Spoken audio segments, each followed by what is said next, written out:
உறவுகள் அனைவருக்கும் அன்பான வணக்கங்கள். எல்லா ட்ரிப்பையுமே முடிச்சுட்டு நிலாவும் சோழனும் வீட்டுக்கு வராங்க. அதே டைம் வீட்டில் வந்துட்டு வானதி, சந்தா எல்லாருமே உட்காந்து சாப்பிட்டுட்டு உட்காந்துட்டு இருக்கும்போது, இப்போ அவங்க வந்துட்டாங்க அப்படின்னு சொல்லும்போது எல்லாருமே எழுந்து வெளியே போகிறாங்க. ஸோ நிலாவை பார்த்ததோடனே வீட்டில் இருக்க எல்லாருக்குமே ஹாப்பி. நடேசன் வந்துட்டு வாமா நிலா எப்படி இருக்க அப்படின்னு சொல்லி கேட்டுட்டு, நீ இல்லாமல் இந்த வீடாகவே இல்லைம்மா இந்த 3 நாளுமே அப்படின்னு சொல்லி சொல்கிறாரு. இதை பார்த்ததும் வானதிக்கு ரொம்பவுமே கடுப்பாகுது. என்னதான் இருந்தாலும் இப்போ நிலா வந்த உடனே மொத்த அட்டென்ஷனும் நிலா சைடு போயிடுச்சே அப்படிங்கிற மாதிரி பார்த்துட்டு இருக்காங்க.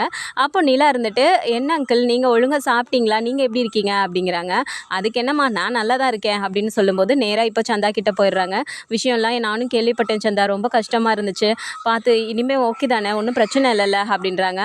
அதெல்லாம் ஒன்றும் இல்லை அப்படின்னு சொல்லும்போது வானதிக்குமே போயிட்டு நல்ல வேலை கரெக்டான டைமில் வந்து ஹெல்ப் பண்ணியிருக்கீங்க, ரொம்ப தேங்க்ஸ் வானதி அப்படிங்கிறாங்க. ஓகே தான் அப்படின்னு சொல்லிட்டு வானதி சரியாக கூட பேச மாட்டேங்கிறாங்க நிலா கிட்ட. அதுக்கப்புறமா உள்ளே போனதுக்கப்புறம் சந்தாவும் நிலாவும் வந்து ரொம்ப நேரம் உட்காந்து பேசிகிட்டே இருக்காங்க. ஸோ எல்லாருமே வந்து நிலா கிட்டேயே ஃபோக்கஸ் இருக்கிறது வந்துட்டு வானதிக்கு இருக்க டென்ஷன் அதிகமாகுது. அப்படியே ஒரு மாதிரி பார்த்துட்டு இருக்கதை பாண்டியுமே நோட் பண்ணுறாரு. பார்த்துட்டு, ஏய் வானதி என்னாச்சு, இவ்வளோ நேரம் நல்லா தானே இருந்தா, இப்பயும் இப்படி இருக்கா அப்படிங்கிறாங்க. நீயே பார்த்தில பாண்டி, இப்போ உங்கள் அண்ணி வந்த உடனே மொத்த பேருமே உங்கள் அண்ணி சைடே போயிட்டாங்க. ஏன் சந்தா கூட பாரு, எல்லாருமே போயிட்டு உங்கள் அண்ணியவே இது பண்ணிட்டு இருக்காங்க.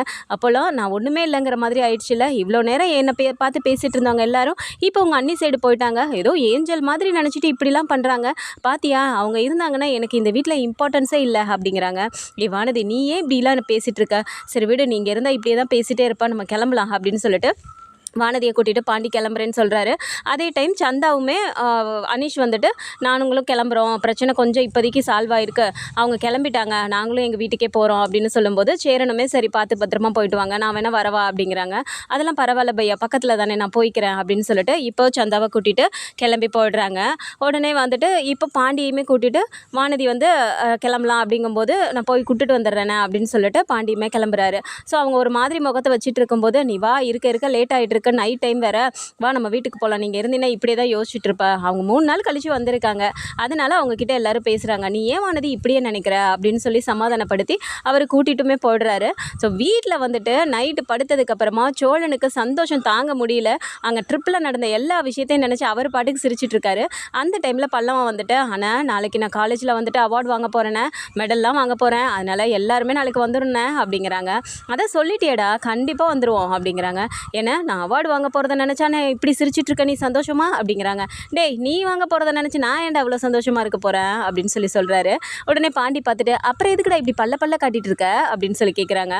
அதெல்லாம் ஒன்றும் இல்லைடா, ட்ரிப்பில் நடந்த விஷயத்தெல்லாம் நீங்கள் கேட்டிங்கன்னு வச்சுங்களேன், அப்படியே ஆச்சரியப்படுவீங்க அப்படிங்கிறாங்க. அப்போ பல்லவனும் பாண்டியும் ஒருத்தர் மாற்றி பார்த்துக்கிறாங்க. இவன் எப்பயுமே வழக்கம் போல் அளந்து விடுற மாதிரி இப்போயும் அளந்து தான் விட போகிறான் அப்படிங்கிற மாதிரியே, அப்படி என்ன நடந்துச்சு அப்படிங்கிறாங்க. அப்போது நிலா வந்து பேசின எல்லாத்தையுமே சொல்கிறாரு.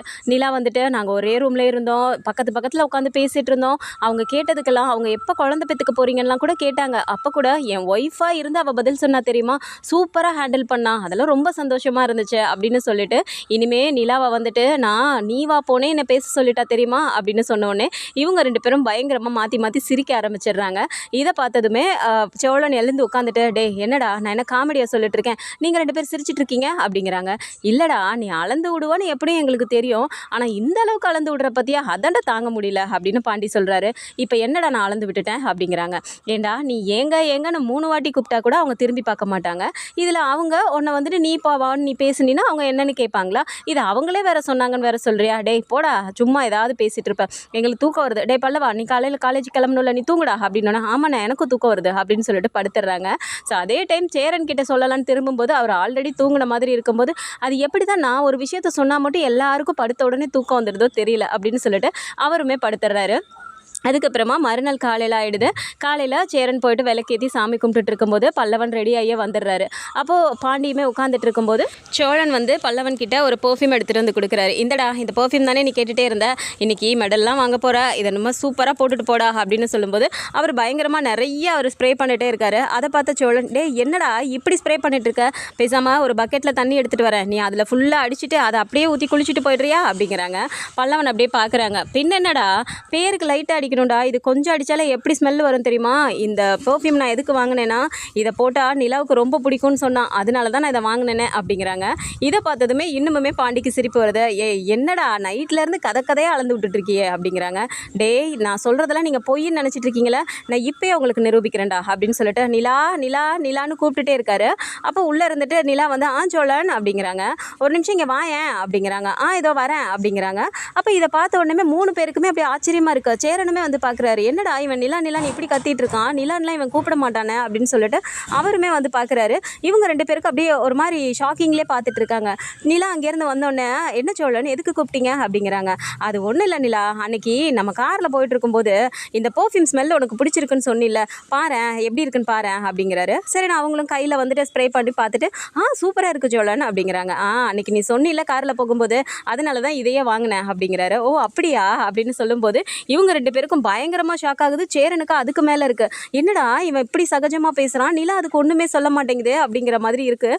அப்போ சோழன் அப்படியே ப்ரௌடாக பார்க்குறாரு அவங்க 2 பேரையும். அப்போ நிலா பார்த்துட்டு, என்னடா பல்லவா நீ கிளம்பிட்டியா அப்படிங்கிறாங்க. ஆமாம் நீ கிளம்பிட்டேன், தயவு செஞ்சு எல்லாருமே வந்துடுவீங்கல்ல அப்படிங்கிறாங்க. டேய் ஏன்டா இப்படி கேட்டுட்ருக்க, நீ காலேஜில் ஒரு இதை வாங்க போகிற அப்படின்னா நாங்களாம் வராமல் இருப்போமா அப்படிங்கிறாங்க. நேராக சேரன் கிட்ட போயிட்டா, அண்ணா நீயும் வந்துடுண்ணே, நீ வருவண்ணா எதிர்பார்த்துட்டு இருப்பேண்ணே அப்படிங்கிறாங்க. நான் எதுக்குடா உன் காலேஜுக்கு வரணும் அப்படின்னு சொல்லி சேரன் கேட்குறாரு. அண்ணா ப்ளீஸ்ண்ணே நீ வாண்ணே, நீ வந்தீன்னா நீ ரொம்ப சந்தோஷப்படுவேண்ணே நான் பண்ணியிருக்கதை பார்த்து அப்படிங்கிறாங்க. இங்கே பாருடா, நான் சந்தோஷப்படுற மாதிரி நீ இது வரைக்கும் பண்ணதே போதும், இதுக்கு மேலே நாங்கள் வரணும்னு எனக்கு எந்த அவசியமும் இல்லை, என்னால் வர முடியாது அப்படின்னு சொல்லிட்டு சேரன் ஸ்ட்ரிக்டாக சொல்லிடுறாரு. அப்போது பல்லவனோட முகமே ஒரு மாதிரி மாறி போயிடுது. அதை பார்த்த நிலா, டே அதெல்லாம் அண்ணன் வருவார்டா, நீ எதுவும் கவலைப்படாத அப்படின்றாங்க. சரிங்க நீ, நீங்கள் கொஞ்சம் சொல்லுங்க நீ அப்படிங்கிறாங்க. அதெல்லாம் நான் தான் வருவாருன்னு சொல்கிறேன்ல, நீ அதெல்லாம் எது பண்ணாத அப்படின்ட்டு. ஆமாண்டா இந்த ஷர்ட்டை போட்டு போகிற அப்படிங்கிறாங்க. ஆமாம் நீ ஏன் நீ நல்லா இல்லையா அப்படிங்கிறாங்க. ஆமாண்டா ஒரு மாதிரி டிம்மாக இருக்க, பிரைட் கலராக போட்டு போடா அப்படின்னோடனே போய் அவங்க ஷர்ட்டையுமே மாற்றிட்டு வந்துடுறாங்க. இப்போ போட்டுட்டு நீ நான் கிளம்புவா அப்படிங்கிறாங்க. சரிடா நீ கிளம்பு, நாங்கள் எல்லாருமே வந்துடுவோம் அப்படின்னோடனே இப்போ பாண்டிக்கிட்ட சோழன்கிட்ட எல்லாருக்கிட்டையுமே சொல்லிட்டு அவர் கிளம்பி போகிறாரு. வெளியில் உட்காந்துட்டு நடேசன் அப்படியே பார்க்குறாரு. அவர் பாட்டு கிளம்பி போனதுக்கப்புறமா இப்போ காலேஜில் வந்துட்டு எல்லா ஃபங்க்ஷனுமே ஸ்டார்ட் பண்ணிடுறாங்க. ஸோ டிஸ்ட்ரிபியூஷனுமே ஸ்டார்ட் பண்ண போகிறாங்க. அது வரைக்குமே யாருமே வீட்டிலேருந்து வரலன்னு சொல்லிட்டு பல்லவன் ரொம்ப டென்ஷன்லேயே அங்கே நின்றுட்டுருக்காரு. அப்போ வீட்டுக்கு ஃபோன் பண்ணி பார்க்கலாம் அப்படின்னு சொல்லிட்டு கால் பண்ணுறாரு. கால் வந்துட்டு சேரனுக்கு பண்ணால் சேரன் எடுக்கவே மாட்டேங்கிறாரு. அண்ணன் எப்படியாவது வந்துடணும் அப்படின்னு சொல்லிட்டு அவர் சாமியெல்லாம் கும்பிட்டுருக்காரு. ஸோ டென்ஷன்லேயே சுற்றிட்டு இருக்கும்போது கூட இருக்க ஃப்ரெண்ட்ஸ் எல்லாம் கேட்குறாங்க, டே என்னடா அங்கே வாடா, ஸ்டேஜ் கிட்ட வராமல் இங்கே என்னடா பண்ணிட்டுருக்க அப்படிங்கிறாங்க. இல்லைடா இன்னும் வீட்டிலேருந்து யாருமே வரல, அதான் பார்த்துட்ருக்கேன் அப்படிங்கிறாங்க. நீ சொல்லிட்டேல இந்த டைமுன்னு அப்படிங்கிறாங்க.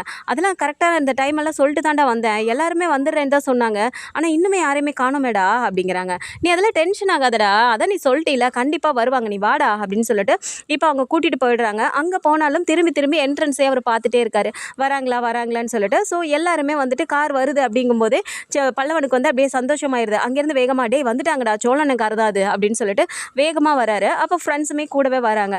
வந்தால் கடைசியில் சோழன், நிலா, அப்புறம் பாண்டி எல்லாருமே வந்து இறங்குறாங்க. கூடவே வானதியும் கூட வராங்க. அதை பார்த்த உடனே சேரனை காணோம் அப்படின்னு சொல்லிட்டு அவர் காருக்குள்ளெல்லாம் தேடுறாரு. அப்போது ஒரு மாதிரி ஆகுது நிலாவுக்கே முகமே. அப்போ பல்லவனை பார்த்துட்டு அப்படி பார்க்குறாங்க. பல்லவன் வந்துட்டு, என்ன நீ அண்ணன் வரலையா அப்படிங்கிறாங்க. அப்படி முகமே ஒரு மாதிரி இருக்கும்போது, என்ன நீ அண்ணன் எப்படியாவது வந்துரும்னு நினச்சேன், நீங்கள் சொன்னீங்கல்ல நீங்களாவது கூப்பிட்டு வந்திருக்கலாம்ல அப்படிங்கிறாங்க. டேய் நாங்கள் எவ்வளவோ கூப்பிட்டோண்டா, வரமாட்டேன்னு சொல்லிட்டாரு, நாங்கள் என்ன பண்ணட்டோம் அப்படிங்கிறாங்க. உடனே சோழனை பார்த்துட்டு, ஏன்னா நீயாவது எப்படியாவது கூப்பிட்டு வந்திருக்கலாம்ல அப்படிங்கிறாங்க. டேய் அண்ணனை பற்றி உனக்கு தெரியாதாடா, அது ஒரு விஷயம் வேணான்னா வேணாதான், அவ்வளோதான், நாங்கள் எவ்வளவோ கூப்பிட்டோம், நான் வேலை இருக்குன்னு சொல்லிட்டு அது கிளம்பி போயிடுச்சு, திரும்ப நாங்கள் ஃபோன் பண்ணிகிட்டே இருக்கோம்டா, ஃபோன் எடுக்க மாட்டேங்குது அப்படிங்கிறாங்க. நானுமே ஃபோன் பண்ணேனே, அண்ணன் ஃபோன் எடுக்க மாட்டேங்குது, சரி என் மேலே கோவத்தில் இருக்கனால என் ஃபோனை தான் எடுக்கலையோன்னு நினச்சேன், உங்கள் ஃபோனையுமே எடுக்கலையா அப்படிங்கிறாங்க. ஆமாண்டா சரி விடு, வருவார் எப்படியா இருந்தாலும் அப்படிங்கிறாங்க. இல்லை நீ எப்படியாவது அண்ணன் வந்துடணும்னு ஆசைப்பட்டேன், அண்ணன் வரல அப்படின்னு சொல்லிட்டு முகத்தை ஒரு மாதிரி வச்சுட்டே நிற்கிறாரு. ஸோ அங்கே வந்துட்டு எல்லாருமே அந்த டிஸ்ட்ரிபியூஷனுக்கு ஸ்டார்ட் பண்ணிடுறாங்க. அங்கே பல்லவனோட பேருமே கூப்பிட ஆரம்பிச்சிடுறாங்க. அப்போ பல்லவன் போகும்போது வீட்டில் இருக்க எல்லாருமே, இவங்க வந்திருக்க எல்லாருமே வந்துட்டு ரொம்ப ஹாப்பியாக கிளாப் பண்ணி ரொம்பவே என்கரேஜ் பண்ணுறாங்க. ஆனாலும் பல்லவனுக்கு அந்த ஒரு சந்தோஷம் இல்லை, ஏன்னா அந்த இடத்துல அண்ணன் இல்லை அப்படிங்கிற மாதிரி ஒரு மாதிரியே தேடிட்டே நிற்கிறாரு. இப்போயாவது அண்ணன் வந்துருமான்னு சொல்லிட்டு. சரி ஒரு ப்ரைஸ் தான் வாங்க போகிறாரு போல இருக்கு அப்படின்னு சொல்லிட்டு அவர் அங்கேருந்து ஃபர்ஸ்ட் ப்ரைஸ் வாங்கிடுறாரு. ஸோ வாங்கிட்டு மெடல் எல்லாம் வாங்கிட்டு வந்துட்டு இங்கே ஃபேமிலியில் எல்லாருக்கிட்டே காட்டும்போது சோழன் வந்துட்டு, சூப்பர்டா பல்லவா, ஃபஸ்ட் ப்ரைஸ் வாங்கிட்டியே ரொம்ப சந்தோஷமாக இருக்குடா அப்படிங்கிறாங்க. சரிண்ணே அப்படின்னு சொல்லிட்டு இப்போ அதெல்லாம் நின்று பேசிகிட்டு இருக்கும்போது வீட்டில் இருக்கவங்களாம் சரி இது ஒன்றில் தான் அவன் பார்ட்டிசிபேட் பண்ணி அவன் வின் பண்ணியிருப்பான் போல் அப்படின்னு நினச்சிட்டு சரிடா அப்போ நாங்கள் கிளம்புறோம் அப்படிங்கிறாங்க. அப்போ கூட இருக்க ஃப்ரெண்ட்ஸ் என்ன சொல்லிடுறாங்க, என்னண்ணே எங்கே கிளம்புறீங்க அப்படிங்கிறாங்க. அதான் பல்லவன் வாங்கிட்டான்ல அப்புறம் என்ன நாங்கள் கிளம்ப வேண்டியதானே அப்படிங்கிறாங்க. ஆனால் அவன் ஒன்று தான் வாங்கியிருக்கான், இன்னும் எத்தனை வாங்க போகிறான்னு மட்டும் வெயிட் பண்ணி பாருங்க அப்படிங்கிறாங்க. பாண்டிக்கு அப்படியே ஆச்சரியமாகுது, இன்னும் எத்தனை வாங்க போகிறானா, அப்படி எத்தனை இதில் அவன் பார்ட்டிசிபேட் பண்ணான் அப்படின்னு கேட்குறாங்க. அதை ஏன்னா கேட்குறீங்க, நாங்கள் எவ்வளவோ சொல்லியும் இவன் கேட்கல. இத்தனை நாளுமே அவன் டைமுக்கு சாப்பிடாம கூட விடாமல் ப்ராக்டிஸ் பண்ணிகிட்டே இருந்தான். அவன் 8 காம்படிஷனில் பேர் கொடுத்துருந்தான். அந்த 8லையுமே ஜெயிக்கணும், இல்லை 8ல் பார்ட்டிசிபேட் பண்ணால் ஏதாவது ஒன்றுலையாவது ஜெயிக்க மாட்டோமான்னு நினச்சி அவன் ரொம்பவும் கடுமையாக வந்து ப்ராக்டிஸ் பண்ணி அவன் வந்து இது பண்ணானே. கடைசியில் அவன் 8லையுமே ஜெயிச்சிருக்கான். அப்போ 8 ப்ரைஸுமே இவனுக்கு தான் அப்படிங்கிறாங்க. இதை கேட்டதுமே நிலாவுக்கு, சோழனுக்கு, பாண்டிக்கு எல்லாருக்குமே சந்தோஷமாகுது. ஏண்டா பல்லவா இப்படிலாம் பண்ணுற நீ அப்படின்னு சொல்லி நிலா கேட்குறாங்க. இல்லை நீ அண்ணன் என்னை காலேஜுக்கு அனுப்பி எங்கே அது கஷ்டப்பட்டுருச்சுல்ல, அது முன்னாடி நான் போய் திரும்ப நிற்கணும்னா என்னால் போய் பேசுனேன்னு கெஞ்சக்கூடாதுன்னு நீங்கள் தான் சொல்லிட்டீங்கல்ல. அப்போது அண்ணன் என்கிட்ட பேசணுன்னா அதை பெருமைப்படுத்துகிற மாதிரி நான் ஏதாவது ஒன்று பண்ணணும்ல நீ. அப்போ தான் நான் யோசித்தேன், இந்த காம்படிஷன் சொன்னாங்களா அதனால் சரி நான் எப்படியாவது அண்ணனை வந்து பெருமைப்படுத்தணும், அண்ணன் வளர்த்த வளர்ப்பு தப்பாக போகலன்னு நான் அதுக்கு சொல்லணும்னு சொல்லிட்டு தான் நீ நான் இப்படிலாம் பண்ணேன் அப்படின்னு சொல்லிட்டு பல்லவனை கண்ணே கலங்க ஆரம்பிச்சிடுறாரு. அப்போ நிலா, சோழன், பாண்டி எல்லாருக்குமே ஒரு மாதிரி இருக்கு. சரி விடுறா அண்ணன் புரிஞ்சுக்குண்டா விடுறா அப்படிங்கிறாங்க. இல்லைண்ணே அண்ணன் இந்த இடத்துல இருந்து பார்க்கணுன்னு ஆசைப்பட்டேன், அண்ணன் வரலல்ல அப்படின்னு சொல்லிட்டு அவர் ஒரு மாதிரியே இருக்காரு. திரும்ப அடுத்த ப்ரைஸுக்கு எல்லாத்துக்குமே கூப்பிட ஆரம்பிச்சிடுறாங்க. அப்போ போயிட்டு பல்லவன் போக போக ஒவ்வொரு இதுலேயுமே வாங்கி எல்லாத்துலேயுமே ப்ரைஸ் வாங்கினதுக்கப்புறம் வின்னிங் மூமெண்ட் அப்படிங்கிற மாதிரி பல்லவனை வந்து பேச சொல்கிறாங்க. ஸோ எல்லாத்துலேயுமே வந்துட்டு இவர் தான் வின் பண்ணியிருக்காரு அப்படிங்கும்போது நீங்கள் 2 வார்த்தை பேசுங்க அப்படின்னு சொல்லும்போது இப்போ பல்லவனுக்கு அப்படியே குரலே ஒரு மாதிரி ஆகுது. ஸ்டேஜில் நின்னாலும் சேரனை தான் கண்ணு தேடுது, எங்கேயாவது அண்ணன் நிற்காதா, எங்கேயாவது நின்று நம்மளை பார்க்காதா அப்படிங்கிற மாதிரி தேடுறாரு. அப்போயுமே சேரன் எங்கேயுமே நிற்கிற மாதிரி தெரியல. அப்போது பல்லவனே ஒரு மாதிரி இது பண்ணிட்டு, நீங்கள் எல்லாருமே என்னை வந்துட்டு இந்த அளவுக்கு பேசுகிறீங்க, இது எல்லாமே வந்துட்டு என் அண்ணனுக்கு தான் நான் சொல்லணும். என் அண்ணன் வந்துட்டு என்னை இந்த மாதிரிலாம் கொண்டு வரல அப்படின்னா என்னால் கண்டிப்பாக இப்படிலாம் பண்ணியிருக்கவே முடியாது, எல்லாத்துக்கும் காரணம் என் அண்ணன் தான் அப்படின்னு சொல்லிட்டு அவர் ரொம்பவுமே ஒரு மாதிரி பேசிகிட்டு இருக்காரு. அப்போ வந்துட்டு அவர் கண் கலங்கி பேசும்போது அப்படியே ஒரு மாதிரி எல்லாருக்குமே வந்துட்டு அப்படியே ஒரு மாதிரி நெகிழ்ச்சியாக இருக்குது. அந்த தருணமே ரொம்ப நெகிழ்ச்சியாக அவங்க நின்றுட்டு இருக்கும்போது பல்லவனோட ஃப்ரெண்டு கீழே இருந்துட்டு டேய் அங்கே பாருடா அவன் அண்ணன் அப்படின்னு சொல்கிறாங்க. அப்போ பார்த்தா பல்லவன் அந்த சைடு திரும்பி பார்க்கும்போது பார்த்தா ஒரு ஓரமாக நின்று சேரன் எல்லாத்தையுமே பார்த்துட்டு தான் இருக்காரு. இதை பார்த்த உடனே வந்து பல்லவனுக்கு ரொம்ப ஒரு மாதிரி ஆகுது.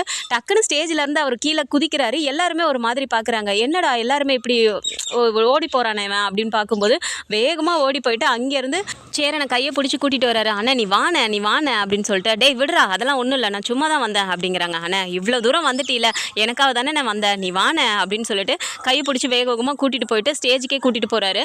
அப்போ ஸ்டேஜுக்கு வந்து நிற்கிறதுக்கே சேரனுக்கு ஒரு மாதிரி சங்கடமாக இருக்குது. அப்படியே ஒரு மாதிரியே நிற்கிறாரு. அப்போ பக்கத்தில் நிற்க வச்சு எல்லாருக்கு முன்னாடியும் நான் இப்போ இவ்வளோ இது வாங்கியிருக்கேன் அப்படின்னா இது எல்லாத்துக்குமே காரணம் என் அண்ணன்னு சொன்னல, அதுதான் என்னோட அண்ணன் இவர் தான் சேரன் அப்படின்னு சொல்லிட்டு இது எல்லாமே உனக்கு தானே அப்படின்னு சொல்லிட்டு அவர் வாங்கின எல்லா மெடலையுமே வந்து சேரன் கழுத்திலே அவர் போட்டு விடுறாரு. அப்போ வந்து சேரனுக்குமே ரொம்ப பெருமையாக இருக்குது. இருந்தாலும் பல்லவன் வந்துட்டு அண்ணா என்னை மன்னிச்சிருண்ணே, உனக்கு வந்துட்டு நான் எப்படி நன்றி சொல்கிறதுன்னு தெரியல, உன் முன்னாடி நான் வந்து நிற்கணும்னா உன்னை வந்து பெருமைப்படுத்திட்டு அப்படி தான் நான் வந்து நிற்கணும்னு நினச்சேனே, அதுக்காக தான் நான் இப்படி பண்ணேனே, என்னை மன்னிச்சிருண்ணே அப்படின்னு சொல்லிட்டு அப்போ கேட்டுட்டு டக்குன்னு சேரனை கட்டி பிடிச்சிக்கிறாரு. அப்போ சேரனுக்குமே ஒரு மாதிரி இருக்கு. அப்படியே ஒரு மாதிரி கட்டி பிடிச்சிட்டு சரி பரவாயில்ல விடுடா அப்படிங்கும்போது எல்லாருமே நின்று பார்க்குறாங்க. அப்போ நிலா தான் டக்குன்னு போயிட்டு அண்ணா சரி பேசிட்டு வாங்க அப்படின்னு சொல்லி கூப்பிடுறாங்க. அப்போது சரிடா நீ பேசிட்டு வா நான் இறங்குறேன் அப்படின்னு சொல்லும்போது இப்போ அந்த காலேஜ் ஹெச்ஓடி எந்திரிச்சு வராரு. வந்துட்டு இப்போது ஒரு நிமிஷம் நில்லுங்க அப்படின்னு சொல்கிறாரு. சரின்னு சேரனும் நிற்கும்போது இப்போ அவரே வந்து பேசுகிறாரு. எல்லாருக்கும் ஒரு விஷயம் சொல்லணும், இந்த பல்லவன் வந்துட்டு 2 வாரத்துக்கு முன்னாடி வரைக்கும் ஒழுங்காக காலேஜ்க்கு வராமல் எக்ஸாம் கூட வந்துட்டு ஒழுங்காக எழுத முடியாதுன்னு சொல்லிட்டு ஆஃபீஸ்லேருந்து நாங்கள் ஃபோன் பண்ணி இன்ஃபார்ம் பண்ணோம். அப்படி இருந்த பல்லவன் இப்போ திரும்பவும் வந்துட்டு இந்த மாதிரி வந்து ஒரு வின்னிங் மூமெண்ட்டாக கொடுக்கணும், ஒரு ப்ரவுட் மூமெண்ட்டாக மாற்றணும் அப்படிங்கிற மாதிரி இந்த அளவுக்கு அவன் இறங்கி செஞ்சுருக்கான். ஒவ்வொரு விஷயத்தையும் நானும் பார்த்துட்டு தான் இருந்தேன். அவன் வந்துட்டு எந்த அளவுக்கு கடுமையாக ப்ராக்டிஸ் பண்ணான் அப்படிங்கிறத நாங்களும் கவனிச்சுட்டே தான் இருந்தோம். அதே மாதிரி அவன் எல்லாத்துலேயுமே ஜெயிச்சிட்டான். இது எல்லாமே உங்களை பெருமைப்படுத்தன்னு சொல்லும்போது எங்களுக்குமே ரொம்ப சந்தோஷமாக இருக்குது அப்படின்னு சொல்லி சேரனை பார்த்து சொல்கிறாங்க. அப்போ சேரனுக்குமே ரொம்ப சந்தோஷமாக இருக்குது. தேங்க்ஸ் சார் அப்படின்னு சொல்கிறாரு. இப்போ அங்கேருந்து கிளம்பி கீழே இறங்கி வந்ததுக்கப்புறமா எல்லா ஃபங்க்ஷன்லாம் முடிஞ்சுட்டு எல்லாருமே கிளம்பி வீட்டுக்கு போகிறாங்க. வீட்டுக்கு போய் அங்கே கார் நின்ன உடனேமே இறங்கி எல்லாருமே உள்ளே போகும்போது அங்கேருந்து நடேசன் உள்ளே இருந்து வராரு. வந்துட்டு என்னப்பா வந்துட்டீங்களா அப்படிங்கிறாரு. நிலா பார்த்துட்டு ஆமாம் அங்கிள் வந்துட்டோம். பல்லவன் எத்தனை ப்ரைஸ் வாங்கியிருக்கான் தெரியுமா, எல்லா போட்டியிலையும் அவன் தான் அங்கிள் ஜெயிச்சிருக்கான் அப்படிங்கிறாங்க. அப்படியா, அது தெரிஞ்ச விஷயம் தானே, அவன் பரிசு வாங்க போகிறான்னு தெரியும், ஆனால் எல்லா பரிசும் அவனுக்கு தான் சொல்லிட்டு எனக்கு தெரியாது, இருந்தாலும் ஒரு நிமிஷம் இருங்க வரேன் அப்படின்னு சொல்லிட்டு உள்ளார அவர் ஏற்கனவே ரெடி பண்ணி வச்சு அந்த ஆரத்தி தட்டை எடுத்துகிட்டு வந்து கொடுத்துட்டு ஏம்மா நிலா இங்கே வாமா அப்படிங்கிறாங்க. என்ன அங்கிள் அப்படிங்கிறாங்க. இந்தம்மா இந்த ஆரத்தியை கரைச்சி அவன் எல்லாத்துக்கும் எடுத்துட்டு அதுக்கப்புறமா வீட்டுக்குள்ளே போக சொல்லுமா அப்படிங்கிறாங்க. அப்படியே நிலா பார்க்கும்போது அங்கிள் இதெல்லாம் நீங்கள் என்ன ரெடி பண்ணி வச்சுருக்கீங்க, இதெல்லாம் உங்களுக்கு தெரியுமா, எனக்கு கூட தெரியாது அப்படிங்கிறாங்க. உனக்கு இந்த விஷயம்லாம் தெரியாது, இது எப்படி செய்யணும்னு கூட உனக்கு தெரியாதுன்னு தான் எனக்கு தெரியுமே, அதனால தான் நீ வந்தோடனே எடுக்க சொல்லலான்னு நான் ரெடி பண்ணி வச்சுருந்தேன், இந்தம்மா வா போய் எடு அப்படிங்கிறாங்க. சரிங்க அங்கிள் அப்படின்னு சொல்லிட்டு அங்கிள் நீங்களும் வாங்க 2 பேருமே சேர்ந்து எடுக்கலாம் அப்படிங்கிறாங்க.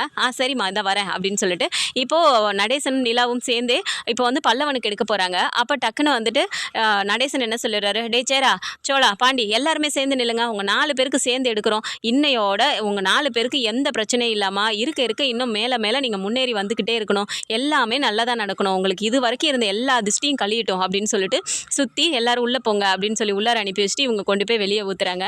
ஸோ இந்த மாதிரியான சேரனை பெருமைப்படுத்துகிற மாதிரியான கதைக்கெல்லாம் வந்தால் நல்லா இருக்கும்னு நினச்சிங்கன்னா மறக்காம நம்மளோட சேனலை சப்ஸ்கிரைப் பண்ணிக்கோங்க. அண்ட் வீடியோ பிடிச்சிருக்கு அப்படின்னா சின்னதை லைக்கை மட்டும் கொடுத்துருங்க. தேங்க்ஸ் ஃபார் வாட்சிங்.